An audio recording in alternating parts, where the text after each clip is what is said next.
If there's anyone out there reading this, please help me.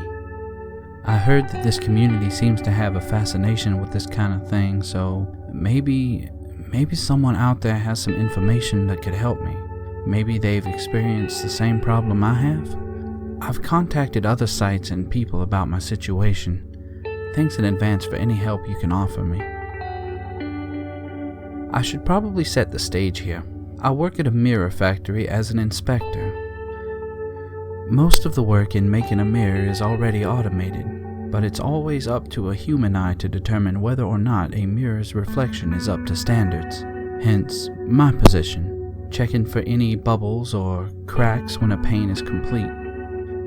In the factory itself, there's probably about, I'd say 30 of us in total. We tend to ship out a lot more large mirror panes than actually cutting or designing some mirrors. Think the kind of mirrors you might find in a gym. You might call us an industrial supplier, and as I said, it was my job along with some others to check the panes for faults.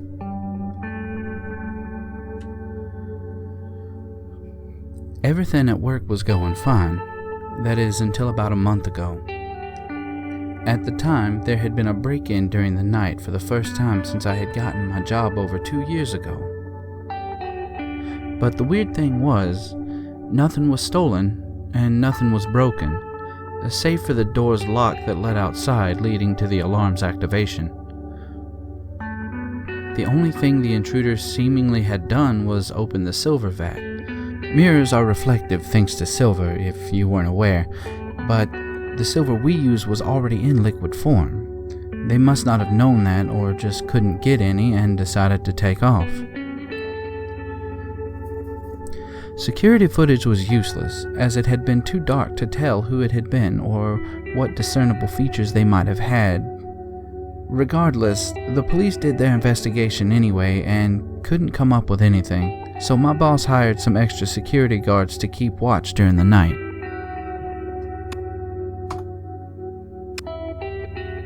Work continued as normal by day, but then the very next night, there was another break-in.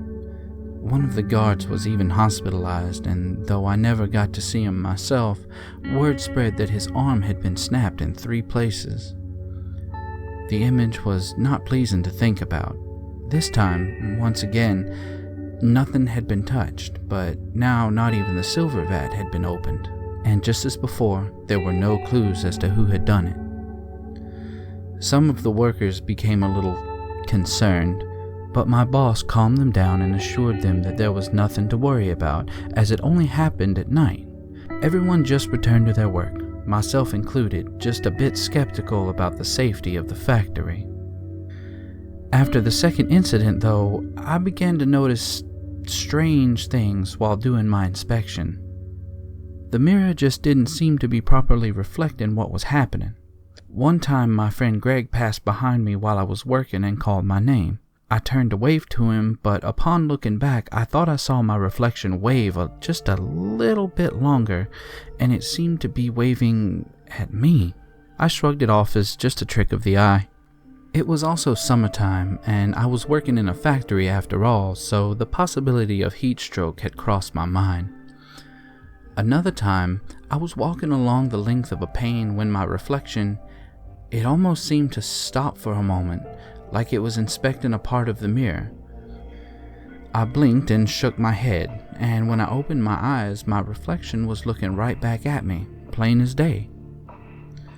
These tricks became more and more common, and soon I would find myself staring into a mirror for minutes, and minutes would turn to hours, trying to catch the other me acting out before someone would come over and pull me from my trance.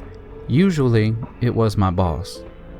I'd apologize and get back to work, having to stay later into the evening to make up for my lack of inspections throughout the day. Though, when he could, Greg would always stay with me and help check some of the panes. One evening, while Greg was helping me out, I thought that I had seen my reflection knock on the glass in front of me. Now, I grant you that I didn't hear anything, but the sudden movement was enough to startle me. I shouted and, in an act of pure frightened instinct, punched the pane. Needless to say, the whole thing shattered. Greg ran over and helped wrap my bleeding hand and then sat me down. He asked me what was going on. "You just stand there staring into the mirrors now. Is there something wrong with your pains? Do you feel weird or something?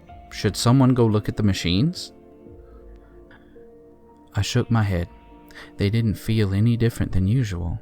They had the same typical smoothness with little to no smudging, the glass reflective exterior that people purchased from us for. I debated on whether or not I should tell him anything about my hallucinations, but I decided against it out of fear of losing my job. Greg was a good friend, but he'd report my unhealthy mental state in a heartbeat. I told him it was just a lack of sleep and that we'd clean up the mess.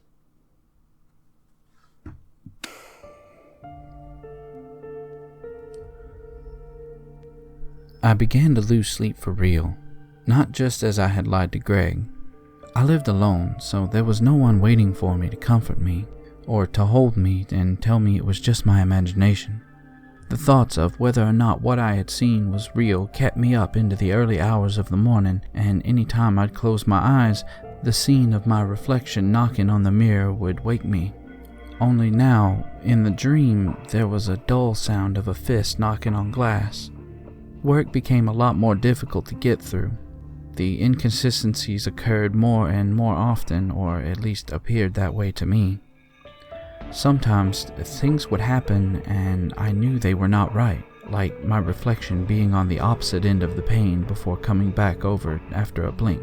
Or perhaps the time that my reflection walked, yes, walked, down the length of the mirror to reach me. I passed out after that incident. Other times, though, they were just my own fault, and these were arguably more frightening. Sometimes I'd be holding up a cup of coffee in the mirror and I wouldn't be able to feel the cup, so I would stand paralyzed in terror to avoid looking at my own hand to see if the cup was actually there or not. I couldn't trust myself, let alone my reflection, to tell me what reality was really like anymore. I blamed it on my increasing insomnia at that point, but the incidents would only feed my obsession. Eventually, my work had become so minimal that my boss had asked me to see him in his office. I tried to come up with some story that eventually led to an extreme lack of sleep, but he just waved me off and told me that if I didn't shape up soon, he'd fire me. I'd accidentally let a few bubbles get through inspection, and some buyers had called to voice their disappointment. The now existing threat of losing my job only compounded my mental well-being.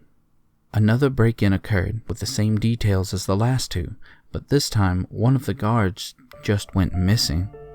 The police searched for days, but in the end there wasn't a trace of him. More workers began to get spooked and a few even quit. I was particularly terrified and now had even more fuel for my insomnia. My boss finally got the message and decided to hire more guards, as well as assigning a group for daytime patrols. Everyone seemed happy enough with that. I returned home from another unproductive day at work to find something interesting on the news. Apparently, a suspect had been turned in regarding the first break-in in the factory. It turned out it had been a teenage boy and his two friends who had initially entered the factory, supposedly just out of curiosity, which clearly meant they were up to no good. The other two boys had decided against breaking in at the last moment, but the third went through with the plan and snuck inside. The boys then explained that after their friend returned, he seemed very different. His behavior was more exaggerated than how he usually acted. Last night, the boy apparently attacked his friends, and after they had subdued him, they called the police. The third boy was still under interrogation and wouldn't answer a thing. I had no idea what could have possibly caused this boy to change in such a manner so quickly. After all, my behavior changed over the course of a couple days, not minutes. I shrugged it off and had another sleepless evening. A few days later, just 2 weeks after all this strangeness started, there was a scream during work hours that pulled me out of my usual trance. It was in my area of the factory, so I rushed over to find the source of the scream. It was another coworker of mine, Julianne, I think it was, and she was pointing at something, to which I turned and tried not to scream myself. Greg was dead. sprawled over a work table with his neck cut open and broken pieces of mirror sticking out, scattered all around him, floating in a pool of blood. The police returned, probably getting quite used to the place, and began asking questions. None of the guards or anyone in the factory had seen anything, but they had immediately responded to Julianne's scream.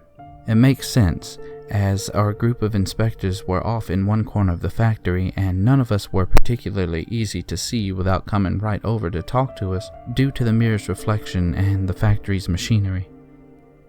We were all given time off until the investigation had been completed. I had hoped that I would be able to make up for lost sleep, but of course that didn't happen. In fact, the image of Greg's corpse had burned into my mind, and every time I so much as blinked, there he was, his glazed-over eyes rolling towards the back of his head, the torn skin and muscle of his neck standing out in the memory. Since I couldn't sleep, I tried to get my mind off of the weird things that had happened in my life by filling time with gaming, mostly shooters. They were mindless and easy to play and acted as a great stress reliever, especially when you could mow down an entire enemy team of noobs. I'm getting sidetracked. Greg's death was eventually ruled a suicide, seeing as how no one else was witness to a suspect and the broken mirror suggested the tool used. But Greg was usually a very chipper and kind person. He never gave off the vibe that he would off himself like that. Then, when my paranoia had finally reached its peak, a new idea, an insane idea, dawned on me. What if there was someone on the other side? What if Greg had been killed by his reflection? I began doing some research on the idea of an alternate dimension being accessible through mirrors, but all I got back were either some terrible stories written on this site, I imagine out of an estranged interest in the matter, or the most occult level shit you could imagine. This, as you can imagine, just made my mental state worse. I was now a complete mess. I couldn't focus, and I was scared to stand in front of a mirror just out of the paranoid fear that the other me would reach out and switch places with me. I had even removed all the mirrors in my home, either putting them in the trash or, for those fixed to the building, smashing them. Rumors began spreading about me, whispers that I was having some kind of psychotic breakdown. Mirrors were barely coming out inspected from my station, and eventually my boss fired me. Disheartened, I went home and turned on the TV to try and relax. As if I was cursed to be haunted by strange occurrences, my heart stopped as the news came on. It was a report on a recent suicide. The victim had leapt off of a bridge into very shallow water, breaking his neck upon impact. They claim that no one had ID'd the body yet, but upon showing the image of the corpse, I took a sharp breath. It was Greg. Immediately I went into a frenzy. This couldn't be possible. Greg already died in the factory. It was a suicide. So why was the news reporting that he jumped off a bridge? The mirror theory made its way back into the spotlight. To me, a crazy, paranoid mess of a man, it made perfect sense. Greg's reflection had come out, broken the mirror, killed the real Greg, and then left because no one could tell the difference. But what about the sound of the mirror breaking? Perhaps it broke on the other side first? Yes, and then we wouldn't be able to hear it. The knocking. Yes, the knocking. I hadn't heard my reflection knocking. Then it came through a different pane and killed Greg. But then why did it kill itself? Maybe out of guilt? I decided that there was only one course of action I could take: to infiltrate the factory and test my theory.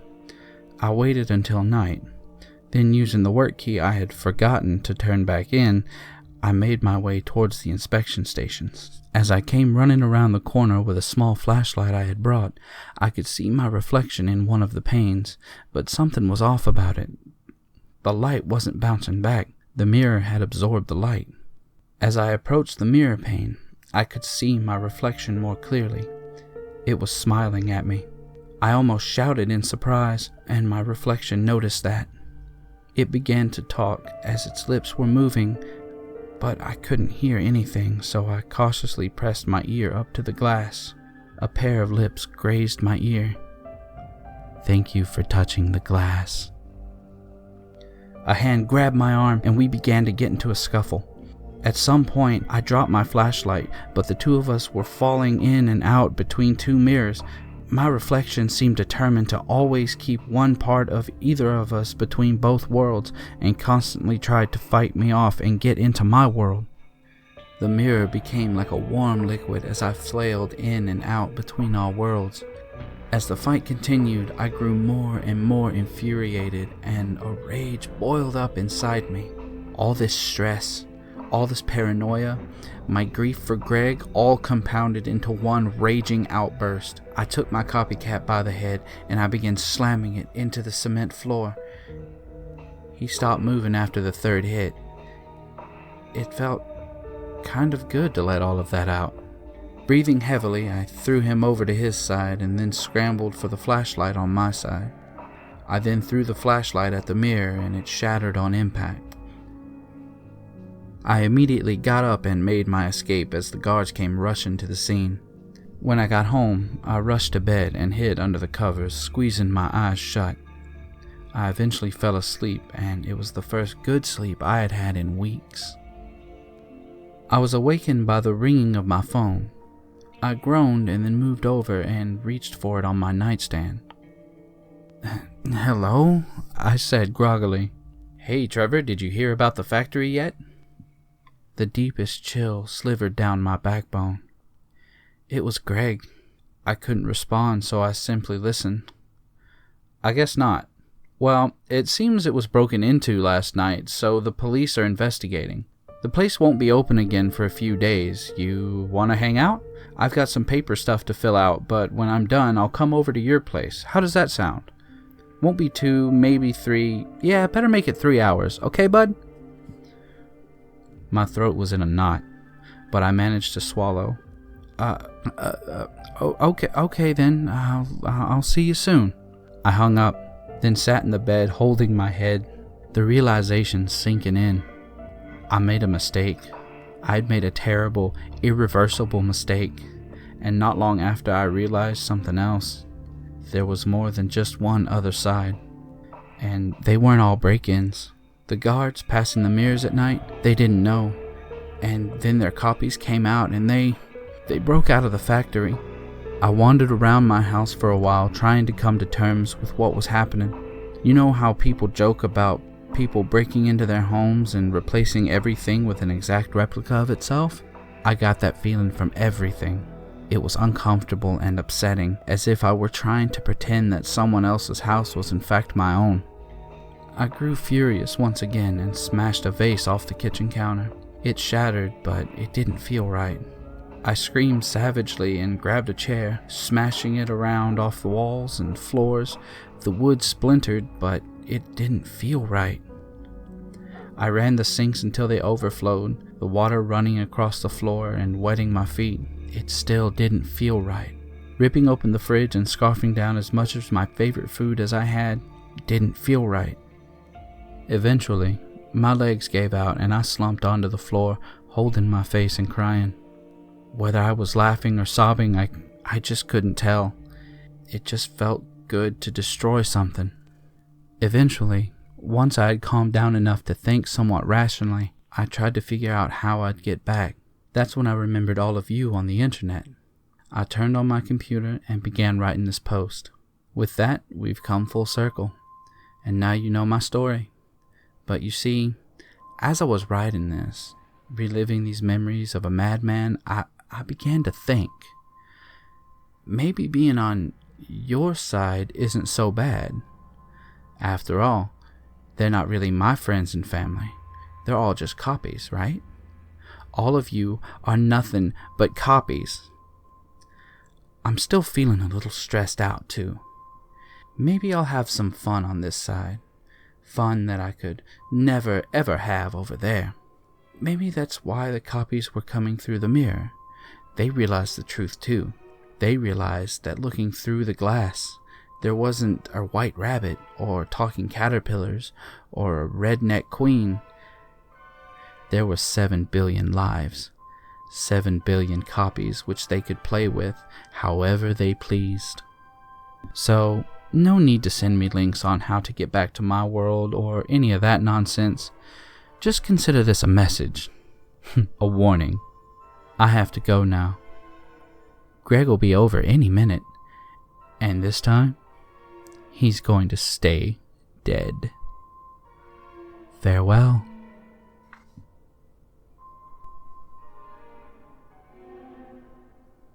Well, my.